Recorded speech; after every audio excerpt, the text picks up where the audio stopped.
Captain Ibrahim Traoré, the transitional president of Burkina Faso, marked a significant moment in the country's diplomatic calendar by receiving the credentials of 8 newly appointed ambassadors. This symbolic yet crucial ceremony, held in Ouagadougou, represents not only the deepening of diplomatic ties but also the affirmation of Burkina Faso's sovereign role in shaping its own foreign policy, especially at a time of regional transformation and geopolitical realignment. The ceremony began with formal protocol as each ambassador presented their official letters of credence. These documents, signed by their respective heads of state, confirm their authority to represent their countries in Burkina Faso.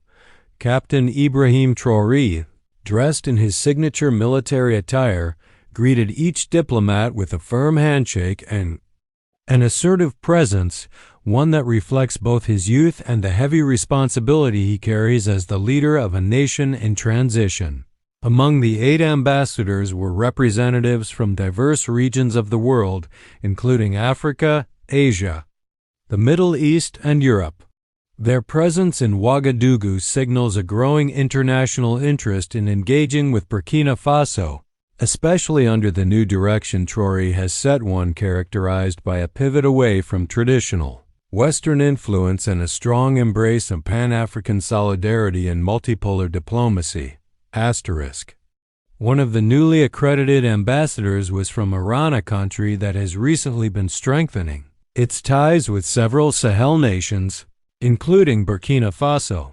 In a brief exchange after the credentials were presented, Captain Traoré reiterated Burkina Faso's stance on fostering Muslim brotherhood and cooperation with nations that respect its sovereignty.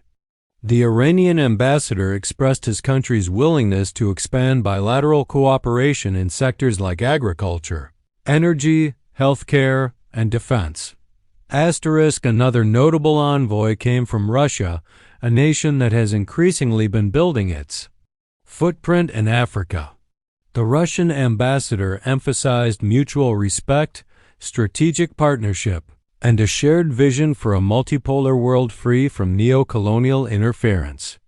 Captain Traoré welcomed these sentiments, highlighting Burkina Faso's desire to diversify its partnerships beyond former colonial powers and to chart its own path based on national interest and dignity.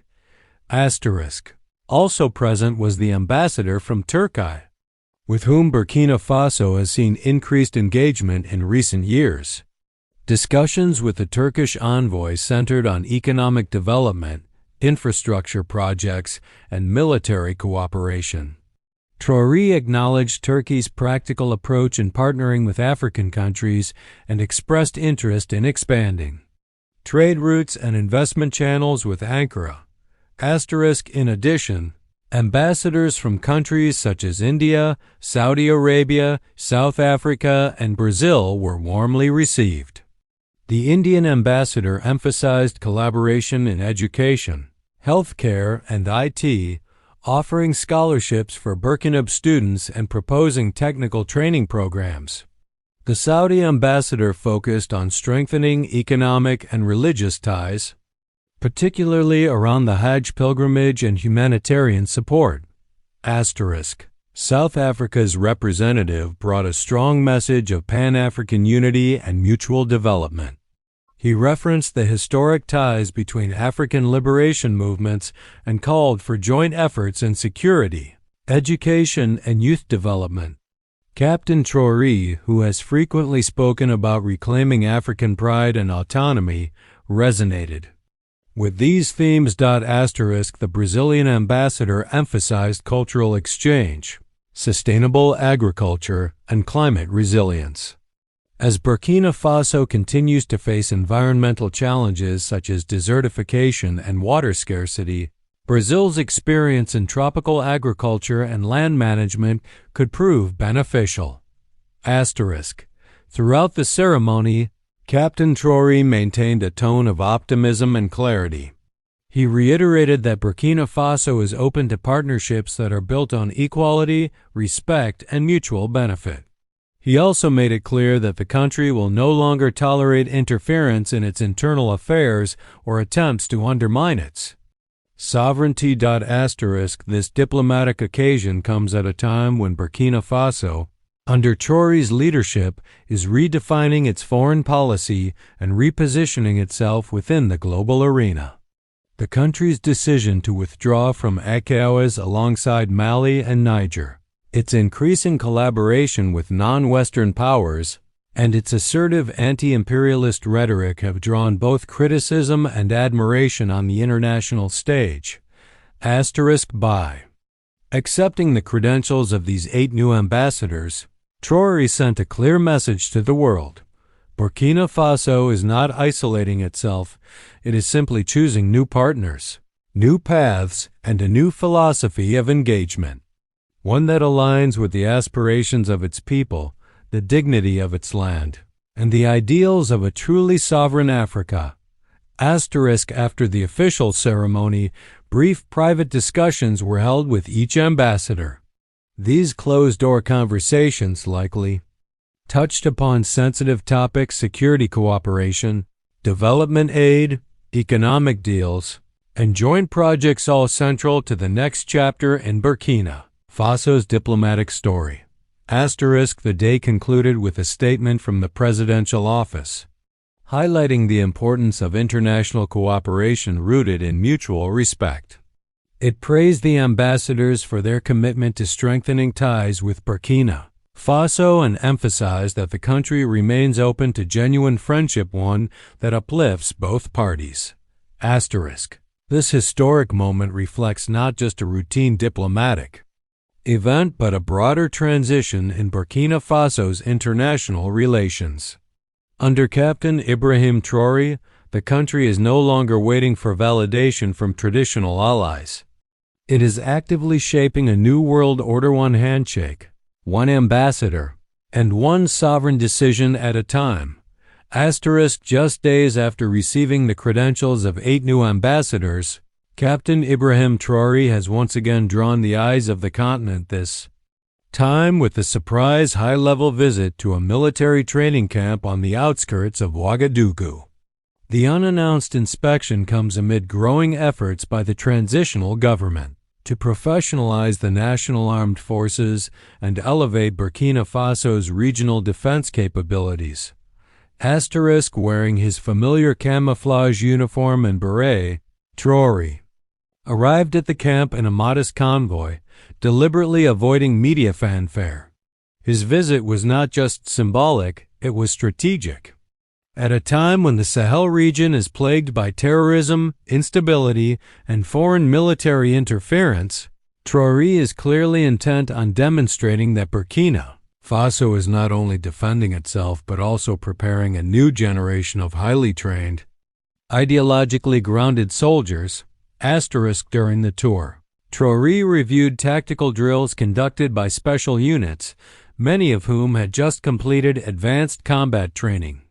The exercises included urban warfare simulations, counterinsurgency tactics, and drone-assisted reconnaissance, an indication of how the country is modernizing its military approach.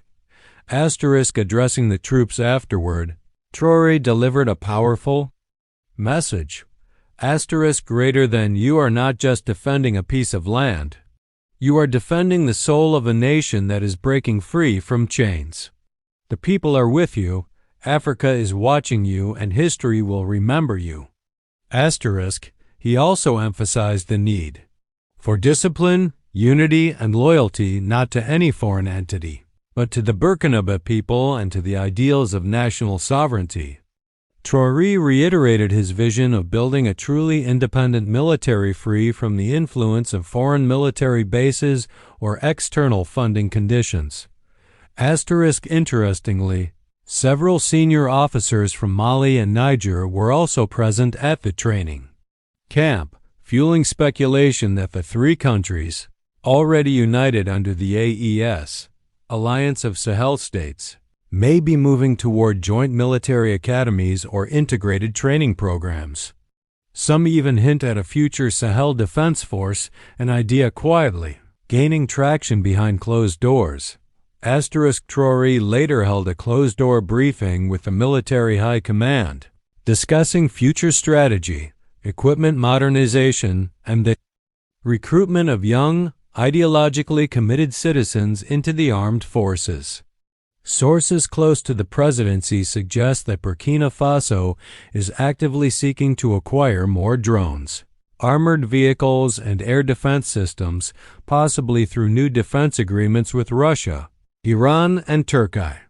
As evening fell, Traoré walked the campgrounds without escort, engaging directly with young soldiers, asking them about their needs, their morale, and their families. It's a leadership style that has earned him growing respect among both the military and civilians. Combination of humility, grit, and bold vision. Back in the capital. News of the surprise visit spread quickly on social media. Many Burkina citizens praised the president's hands-on approach, saying it reflects a deeper shift in governance, where power is no longer confined to palaces and press conferences, but lived out on the ground, side by side with the people. And as Traoré returned to Ouagadougou, there was a sense that something larger is taking shape, an awakening of national pride, military strength, and political independence. In a region long dominated by foreign decisions, Traoré's actions speak clearly. Burkina Faso is charting its own path, and it is doing so with courage, conviction, and boots on the ground.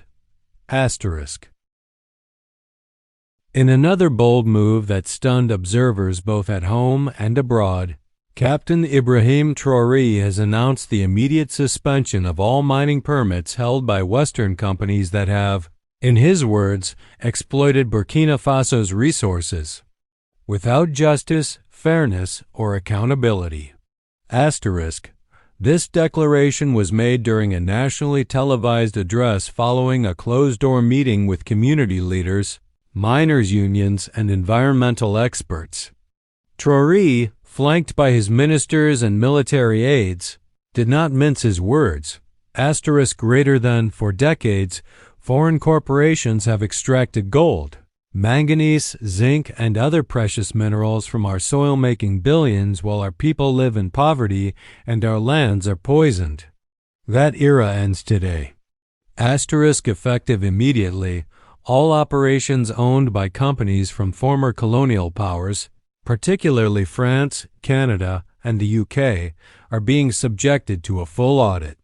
The transitional government is forming an independent review panel made up of economists, legal scholars, geologists, and representatives of traditional communities.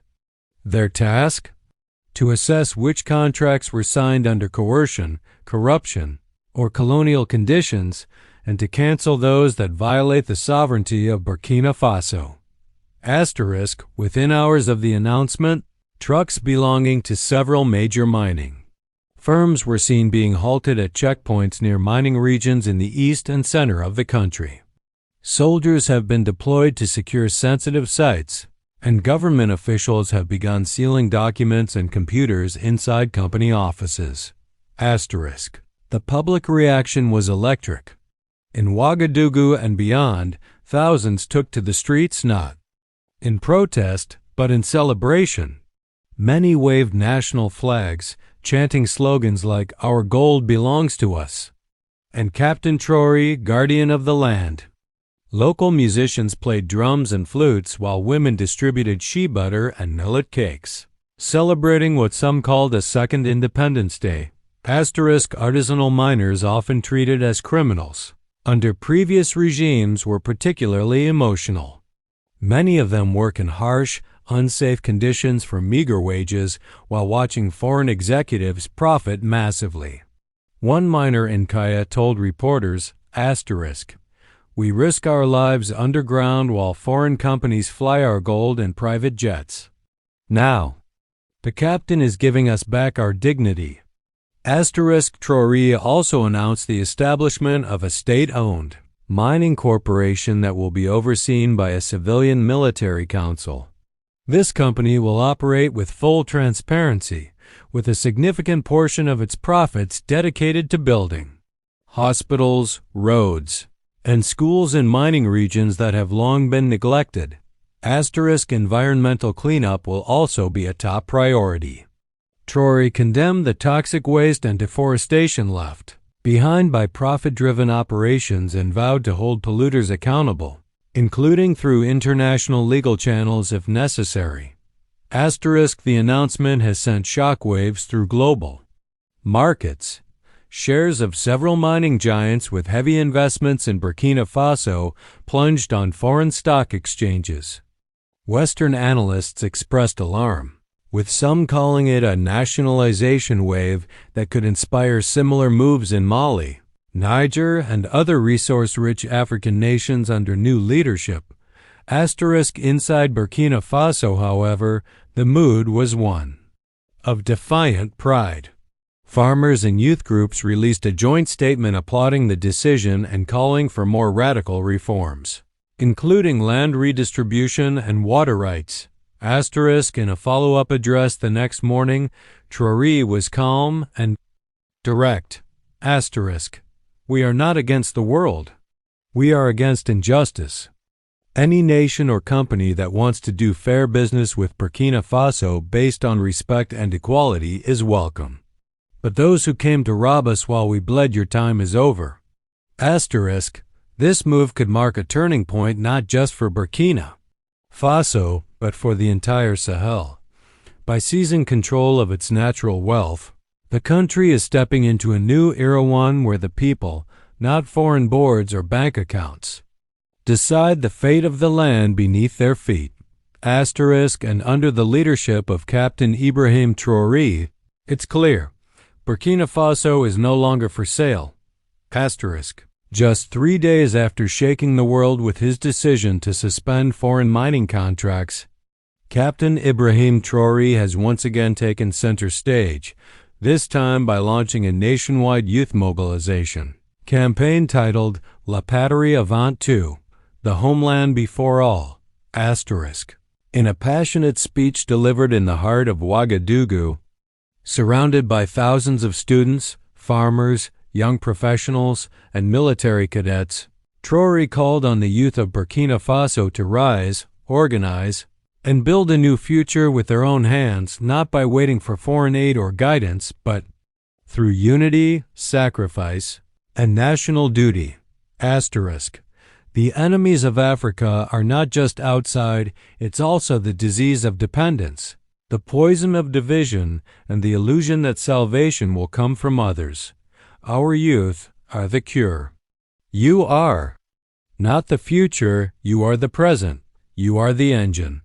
You are the revolution. The campaign, which is being rolled out across all 13 regions of the country, has 3 main pillars. 1. Civil defense and security. Preparedness. 2. Agricultural self-sufficiency projects. 3. National reconstruction through youth brigades. Thousands of young men and women have already registered to be part of newly formed patriotic brigades groups that will receive basic training in disaster response, first aid, civilian protection, and strategic communication. These brigades will work closely with local communities to boost neighborhood resilience in areas vulnerable to terrorism, food shortages, or economic hardship. In parallel, school grounds, public parks, and unused state land are being transformed into youth fields, agricultural projects where students and volunteers will grow vegetables, grains, and fruits for local consumption and school meals. These efforts aim to reduce dependency on imported food and promote traditional farming techniques blended with modern innovation. To support these projects, the transitional government has allocated emergency funding from its sovereign wealth reserves, newly bolstered after reclaiming a percentage of halted mining revenues. Local municipalities, mosques, churches, and traditional councils are being activated to support the initiative and ensure participation across all ethnic and regional lines. Asterisk, in one particularly powerful moment during the launch, Captain Traoré walked onto a freshly cleared plot of land, picked up a hoe, and began turning the soil with students beside him. Cameras captured the scene. The young president, sleeves rolled up, sweating, smiling, planting seeds in a land once considered barren by its own people. Asterisk, social media exploded. Videos of the speech and soil-turning scene went viral across West Africa, with youth groups in Mali, Niger, Guinea, and even the Democratic Republic of Congo reposting it with captions like, asterisk, Africa is waking up, asterisk, we don't need donors, we need dignity, asterisk, Captain Traoré is building soldiers from books and farmers from bravery. Asterisk, international media, meanwhile, reacted with cautious curiosity. Some Western outlets referred to the campaign as populist or militarized nationalism in disguise. But many African commentators pushed back, praising Traoré for offering a practical vision in a continent where youth unemployment and disillusionment are rampant. Asterisk, the program also includes a literacy and skill revival mission, which will deploy volunteer teachers, engineers, and medical students into rural areas to offer short courses and workshops. These sessions aim to address illiteracy, teach basic business skills, and introduce concepts like clean energy, public hygiene, and self-defense. Asterisk, and in a sign that Traoré's message is not just rhetoric, several Burkina embassies around the world are preparing to launch Diaspora Youth Service Weeks, where Burkina youth abroad will be invited to contribute skills, ideas, and digital training remotely. In closing his address, Traoré reminded the crowd, greater than when Sankara spoke, they laughed. When Lumumba dreamed, they killed. But this time, we won't just speak. We will build. We will protect. We will plant. And we will rise not with weapons alone, but with books, bricks, and blood if needed. Asterisk, as the sun set on Ouagadougou, the city buzzed with new energy. Posters bearing the campaign slogan appeared across buses, schools, and rural roads. Asterisk, La Patrie avant tout, the homeland before all. Asterisk, a rallying cry not just for Burkina Faso, but for an entire generation tired of waiting and finally ready to lead. Asterisk, asterisk.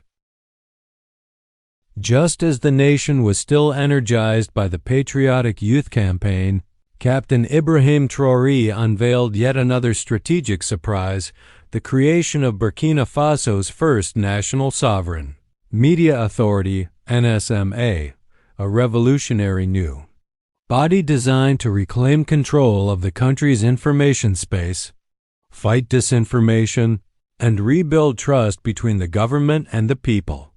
Asterisk, in a nationally broadcast address titled, Voices of the Nation Must Belong to the Nation, Traoré declared that decades of foreign-controlled media, biased reporting, and psychological manipulation had fractured the minds of Burkina citizens and weakened their resolve. Asterisk, greater than, we've won battles with bullets, but we've lost wars with lies. Colonialism never left. It simply moved into the airwaves, the websites, and the narratives. Today, that ends. Asterisk, the new NSMA will serve three primary functions. Asterisk 1. Audit and nationalization of strategic media infrastructure, asterisk, effective immediately. All major radio towers, satellite hubs, and broadcasting licenses previously owned or influenced by foreign agencies, especially those tied to French and Western NGOs, are being reviewed. Where contracts were found to be exploitative or politically motivated, they will be revoked or renegotiated. Asterisk 2. Establishment of the Pan-African Broadcasting Network, PABN, asterisk, as part of the NSMA initiative. Traoré also announced the launch of a new international media outlet based in Ouagadougou. PABN will broadcast news, documentaries, educational content, and cultural programming in French, English, Arabic, and local African languages. Its mission is to tell Africa's stories through African eyes, highlight liberation movements, and counter neo-colonial propaganda. *3. Media literacy and information defense training.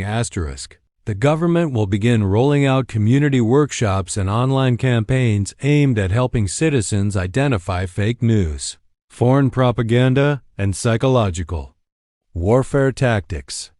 These training sessions will be led by Burkina journalists, digital experts, and Pan-African thinkers. In the same announcement, Traoré issued a strong warning to international media outlets operating within Burkina Faso.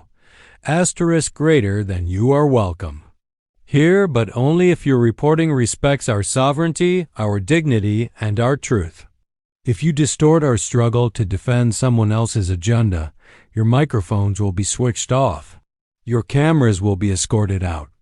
Already, major French outlets like RFI and France 24 had seen their broadcasts suspended in earlier months due to what the transitional government described as unethical coverage of anti-terror operations. With the creation of NSMA, Traoré has institutionalized that stance. To counter the inevitable accusations of censorship, Traoré promised that the NSMA would protect freedom of expression, but one rooted in national responsibility, not foreign manipulation. He called for Burkina journalists to rise to the challenge, create investigative pieces on corruption, social injustice, and foreign interference, but always with loyalty to the nation and its future. As part of this cultural awakening, local musicians, poets, playwrights, and filmmakers are being invited to collaborate with NSMA on a renaissance of the word, a movement to reignite traditional storytelling, revive native languages, and decolonize the imagination of Burkina Faso's youth. Within 48 hours of the announcement, university communication departments were flooded with calls from students wanting to join the cause. Several popular influencers and vloggers changed their social media bios to include the campaign. Hashtag La Voix du Peuple, the voice of the people. Critics outside the country, especially in former colonial states, quickly branded the move as media control under a military regime. But inside Burkina Faso, many see it differently, not as suppression, but as self-preservation. After all, as one youth leader said on State TV, we've seen what free speech looks like when it's bought from abroad. Now we want speech that's free because it's ours. Captain Traoré ended his announcement with a quote from Thomas Sankara. Greater than you cannot carry out fundamental change without a certain amount of madness. It comes from nonconformity, the courage to invent the future. And as NSMA begins its first broadcasts with a simple slogan, Burkina Faso, sovereign in word and in deed. New media era dawns. One where truth is not dictated from Paris or Washington, but spoken, sung, and shouted from the streets of Ouagadougou. The revolution is no longer only armed. It is now broadcast. Just 1 week after launching the National Sovereign Media Authority, Captain Ibrahim Traoré made headlines again, this time by officially announcing the withdrawal of Burkina Faso from the West African CFA franc monetary system, a move that sent shockwaves across the African continent and beyond. Standing before parliament members, traditional chiefs, economic leaders, and a sea of Burkina citizens waving national flags, Traoré declared with calm conviction, greater than. How can a sovereign nation build its future with a colonial currency tied to a foreign treasury? Our independence is incomplete if we do not control the money in our pockets, the value of our work, and the fate of our economy. Today, We reclaim what is ours.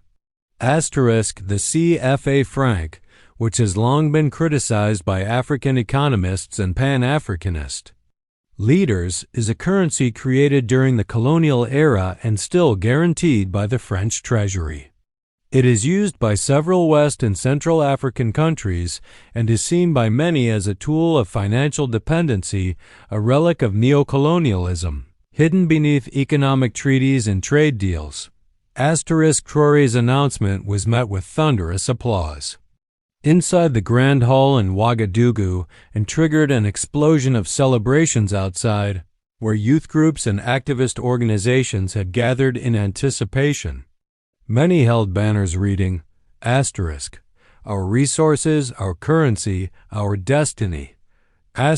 No to monetary colonization." Under the newly proposed financial framework, Burkina Faso will transition to a new national currency, tentatively titled the Faso, within the next 6 months. A special monetary sovereignty commission has been created to handle the process, involving top economists from Burkina Faso, Mali, and Niger countries now united under the Alliance of Sahel States, AES. The goals of the new currency are clear. Monetary independence, protection of national wealth, promotion of intra-African trade freedom from French monetary policies. This decision, while applauded by many African nations and Pan-African scholars, was met with immediate backlash from Western institutions. France's foreign ministry issued a statement expressing regret and concern, while international financial analysts warned of inflation, instability, and economic isolation. But Traoré was prepared. In the same speech, he revealed that Burkina Faso had already been negotiating bilateral currency swap agreements with countries like Russia, China, Turkey, and Iran, nations that have shown interest in trading with the Sahel using local currencies or digital barter systems instead of the dollar or euro. The transitional government also announced the development of a digital payment platform, an app-based system that will allow Burkinabe citizens to pay taxes, conduct mobile banking, and transfer money using the new Faso currency. Cybersecurity experts from Mali and Tunisia are helping build the infrastructure, ensuring that foreign entities cannot manipulate or monitor Burkina Faso's financial system. In rural communities, the news was met with curiosity and cautious optimism. Farmers, small business owners, and market vendors have long complained about the effects of a currency whose value is set in Paris and not reflective of local realities. Greater than our crops are sold in CFA, but the prices come from Europe. Maybe now we'll finally eat from our own labor, said a peanut farmer in Kédougou. To ease the transition, Traoré promised that government workers, including teachers, soldiers, and health workers, will receive an early bonus paid in the new currency once it launches to stimulate confidence and acceptance. Economic workshops and public lectures are already being organized across the country to educate the population about the change. The government is also launching a campaign titled From Change to Change. The Faso is ours. This move has inspired a ripple effect. Rumors are already spreading that Mali and Niger may follow Burkina Faso's lead, accelerating talks for a joint Sahelian monetary system under the AES alliance. In his closing remarks, Captain Traoré addressed both critics and allies. We are not breaking ties with the world. We are breaking the chains that bound us to injustice. Burkina Faso is not afraid to stand alone because we are never truly alone. The spirit of Africa is with us. As fireworks lit up the sky that night and traditional drummers played into the early hours, one thing was clear: a new chapter had begun. No longer just a fight for political freedom, the Burkinabe Revolution was now claiming economic liberation. And in the eyes of millions of young Africans watching from beyond Burkina Faso's borders, this was not just Traoré's fight, it was their future too. Asterisk.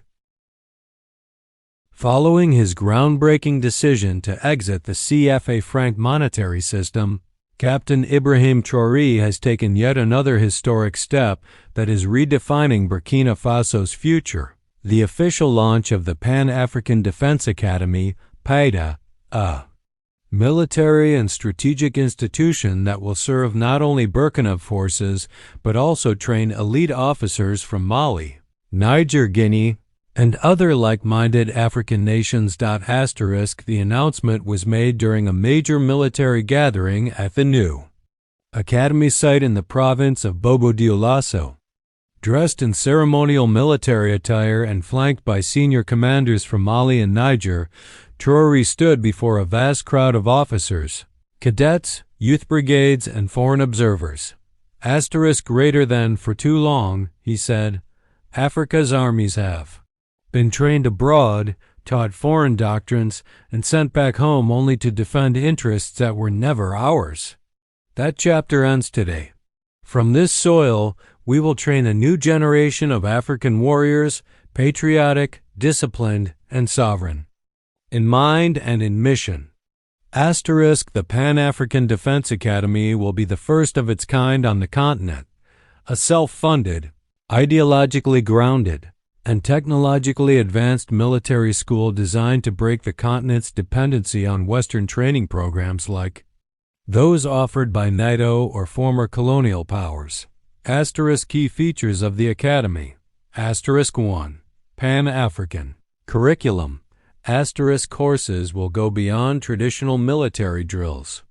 Cadets will study African liberation history, revolutionary strategy, anti-imperial defense theory, asymmetric warfare, drone technology, intelligence operations, and cyber defense. Texts from Thomas Sankara, Amilcar Cabral, Kwame Nkrumah, and Patrice Lumumba will be required reading. 2. Regional integration.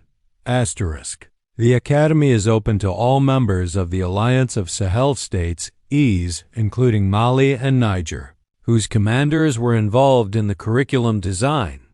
Special exchange programs will allow students from different AES countries to rotate through each other's military zones for training missions and joint simulations. 3. Female Cadet Corps. In a first for many Sahelian military institutions, a specialized women's defense unit will be trained in combat, strategy, and leadership roles. Traoré emphasized that the African Revolution belongs to our mothers, our sisters, our daughters, and they will stand on the front lines too. 4. Self-Reliant Technology Development Center. Attached to the Academy is a research wing dedicated to building African-made military drones, surveillance systems, and communication networks, with support from engineers in Iran and technicians. From the African diaspora, the center aims to create secure, homegrown military technology. 5. Ideological screening and psychological training. Enrollment in the Academy requires candidates to pass strict psychological and ideological evaluations to ensure they are committed to the sovereignty of Africa and will not be swayed by foreign propaganda or money. Loyalty to the people, not political parties or foreign powers, is the foundation. In a surprise move, Traoré invited the families of martyr soldiers who had died fighting terrorism to lay the foundation stone of the main parade ground. Many wept as they stood beside their children, knowing that a new era of national defense was being built upon their loved ones' sacrifices. The official motto of the Academy was revealed in 3 languages: defend, liberate, unify. In More, Barca, Leda, non-GM a. In French, defender, liberer, unifier. Traoré later held a private meeting with military delegations from other sympathetic African states. including Guinea and the Central African Republic. Sources suggest discussions are already underway to expand the Academy's reach and eventually form a continental alliance of independent African military academies, a university of sovereign defense. That would make Africa self-reliant in military leadership and strategy. Western media outlets quickly expressed concern, labeling the Academy as a militarized Pan-African experiment, with some suggesting it may lead to an anti-Western bloc. But inside Burkina Faso, reactions were proud and hopeful. Local newspapers hailed it as the rebirth of the African soldier, no longer a tool of colonizers, but a protector of the continent. On social media, thousands of youth shared clips of the announcement with hashtags like #Africa will defend itself, #Traore builds for generations, #No more foreign training. Traore's vision is clear. He is not only changing the politics of Burkina Faso, but reshaping how an entire continent thinks about power, independence, and security. And as the flags of Burkina Faso, Mali, and Niger fluttered side by side under the Sahelian sun, one truth echoed across the red soil. Africa's freedom will not only be sung, it will be defended, trained, and led by Africans themselves.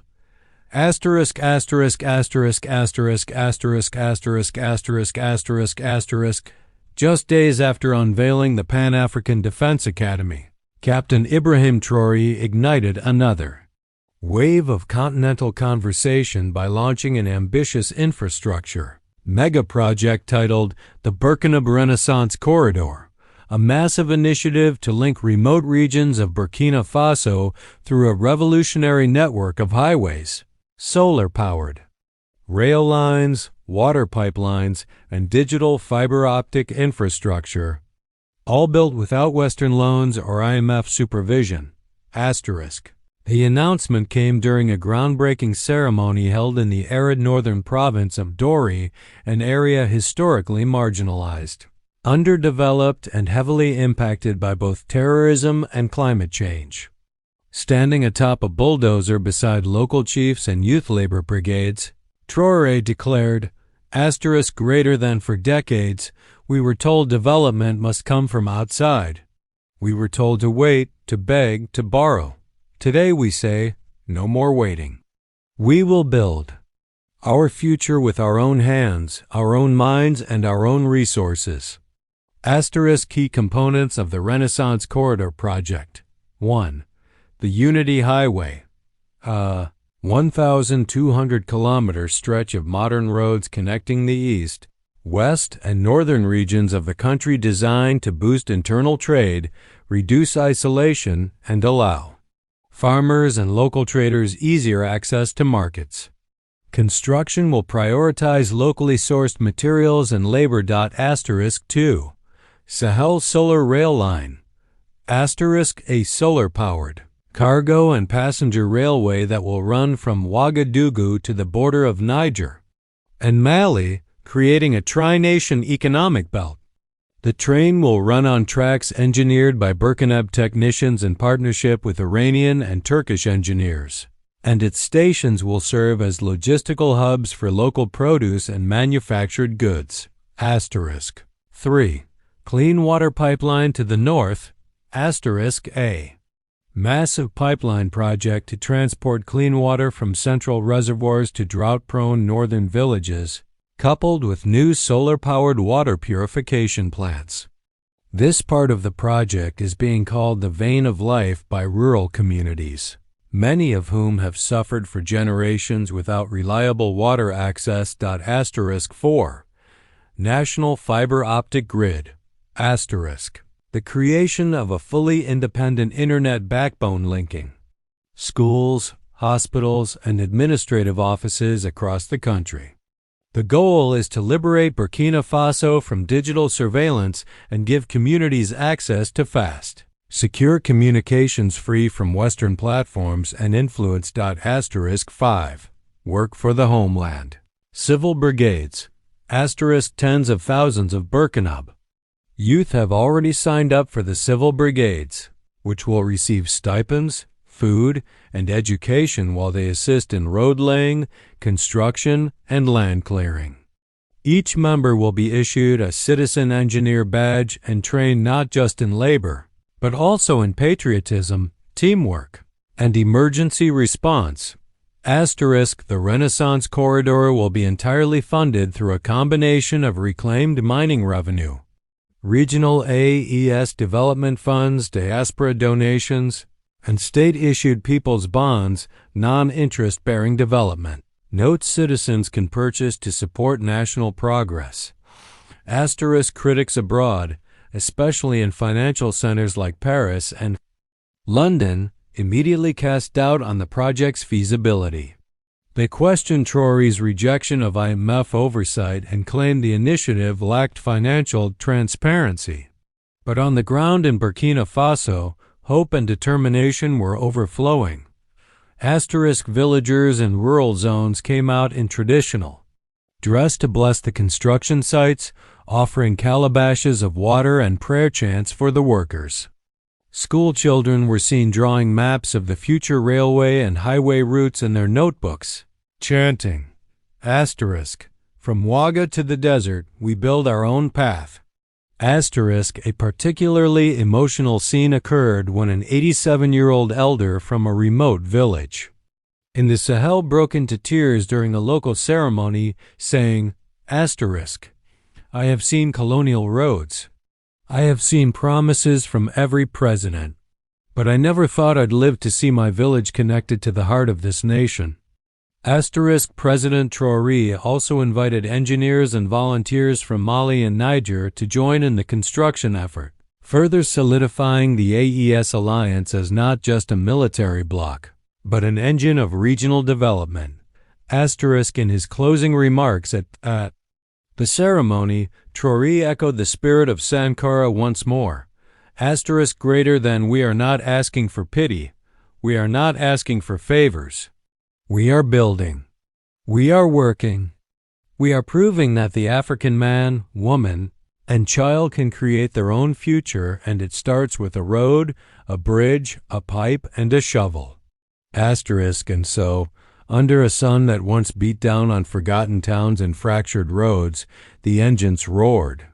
The people cheered, and the red soil of Burkina Faso shook not from conflict, but from construction. The Renaissance is no longer a dream. It has wheels, it has water, and it is moving.